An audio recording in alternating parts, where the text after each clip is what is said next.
Having children is a blessing, but they are also a big responsibility. We spend a lot of money for upbringing our children, be it their school, hobbies, tuitions, travel, or higher education. Suppose you have 2 children and you spend 10,000 a month on each kid for all these expenses. So you spend around 20,000 a month on your kids.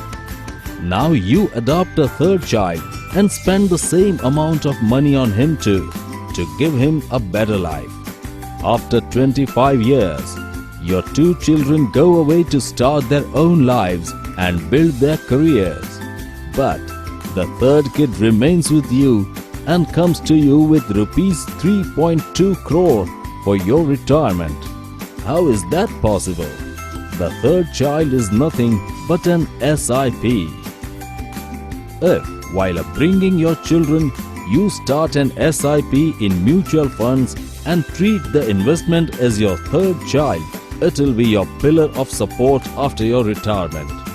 An SIP of rupees 10,000 in mutual funds for 25 years at 15% return will grow to rupees 3.2 crores. So, adopt your 3rd child, start your SIP. Contact your financial advisor for details.